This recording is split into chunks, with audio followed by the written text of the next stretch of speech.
दोस्तों हक़ मौजूद कहिड़ा हाल आहिनि? ठीकु आहे, चाक चङा भला। सिंध असांजी पुरअमन सिंध आहे, वलियनि जी सिंध आहे ऐं हिते मज़हबी हमआहंगी सिंध में हूंदी आहे ऐं मज़हबी हमआहंगी जी वजह सां सिंध आबाद ऐं शाद आहे। कॾहिं बि फ़िरक़ावारियत जी लहर सिंध में असां न आहे ॾिठी, पर चंद सालनि खां वठी हिकिड़ो तअसुब जी हवा हले पई ऐं फ़िरक़ावारियत जी हवा हले पई। भले सिंध सूफ़ियुनि जी धरती आहे, उन में कॾहिं बि असां बग़ैर कंहिं मज़हब जे मसलिक जे एतिराम खां सवाइ हली न सघिया आहियूं। असां सभिनी जे लाइ एतिराम हुजणु खपे, सभिनी फ़िरक़नि जे लाइ एतिराम हुजणु खपे। असांखे जेको दीन या जेका शरीयत असांखे सम्झायो आहे उहो इहो सम्झायो आहे त सभिनी जो एतिराम तव्हां कंदव तॾहिं तव्हांजे मसलिक जो एतिराम थींदो। तव्हां हिकिड़ी वाज़े तौर ते दोस्त जेको आहे सोशल मीडिया ते रखनि पिया त फलाणो दुरुस्त आहे, फलाणे खे तव्हां क़ुर मां ॾेखारियो, फलाणो हीअं आहे, फलाणो हूअं आहे। भली ईअं न कयो।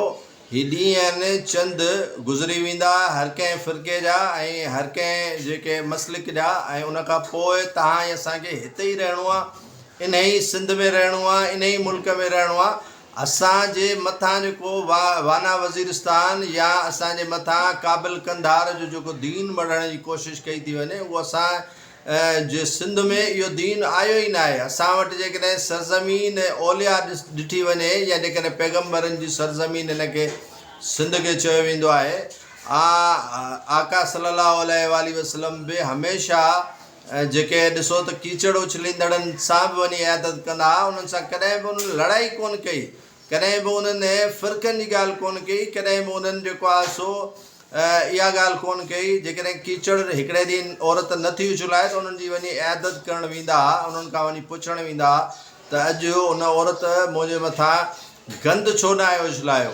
त अहिड़े आका सल्लल्लाहु अलैहि वसल्लम जन जी पैरोकार हूंदे बि असां पाण मां इहो तअसुब कीनू ख़तमु नथा कयूं ऐं रोज़ु ख़ासि तौर ते टिकटॉक ते या जेके सोशल मीडिया ॿिया जेके नेटवर्क आहिनि उन्हनि ते हिकिड़ो भूचाल मचायो थो वञे। त भली ईअं न कयो। सऊदी अरब में आहे, उते फ़िरक़ावारियत छो कोन्हे का? शिया सुनी फ़साद थियणु खपे न।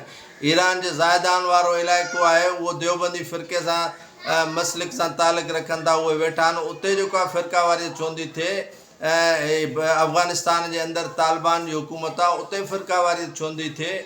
सऊदी अरब तव्हांखे चयुमि, UAE तव्हांखे चयुमि, तुर्की तव्हांखे चयुमि, कोयत तव्हांखे ॿुधायां थो पियो त खोड़ सारा इस्लामी मुल्क आहिनि, इराक आहे, शाम आहे, मिस्र आहे, उते फ़िरक़ावारियत चवंदी थिए त आख़िर पाकिस्तान जे अंदरि अहिड़ियूं हालतूं पैदा छो थियूं करायूं वञनि जो असां हिक ॿिए जे ॾुंडनि पटण लाइ तयारु आहियूं, असां हिक ॿिए जे जनाज़नि में वञण लाइ तयारु न आहियूं, असां हिक ॿिए जे जनाज़नि में शरीक थियण लाइ तयारु न आहियूं। त हीउ कहिड़ो जेको आहे सो अची भूचाल मचणु शुरू थी वियो आहे त असां हिक ॿिए सां माना मरणो पढ़णो उथणु वेहणु दुआ सलाम रस्तो सभु कुझु ख़तमु करे चुका आहियूं ऐं हिक ॿिए खे सनदूं विराए ॾियण लाइ तयारु थी विया आहियूं त तूं काफ़िर आहे, तूं मुशरिक आहे, तूं मुर्तद आहे।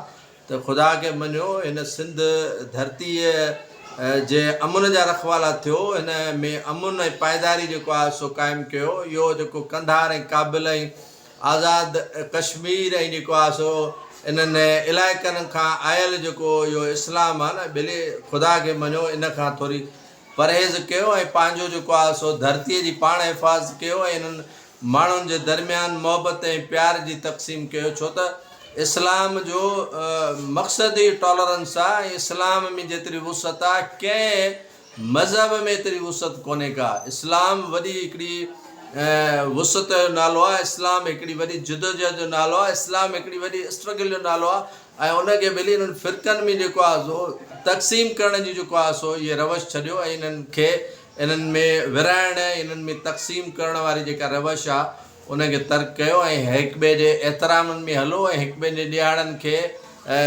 मल्हाइणु छॾियो।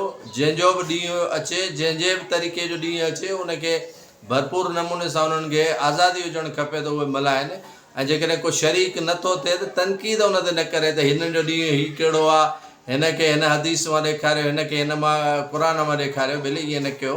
हीअ सिंध धरती सूफ़ियुनि जी धरती आहे, ओलियानि जी धरती आहे ऐं हीअ मोहबत कंदड़नि जे पैरोकारनि जी धरती आहे ऐं हीअ धरती दहशतगर्दनि जी धरती न आहे। हीअ धरती जेको आहे सो जंगजुअनि जी धरती न आहे। असां प्यार मोहबत कंदड़नि जी धरतीअ में शामिल आहियूं। तॾहिं त इमाम हुसैन बि चयो त मूंखे छॾियो त मां सिंध वञा। जेकॾहिं हिते काफ़ी माण्हू पनाह वठण जे लाइ सिंध ईंदा हुआ, सिंध जेकॾहिं ज़ालिम हुजे हा त असां वटि पनाह वठण लाइ केर बि न अचे हा।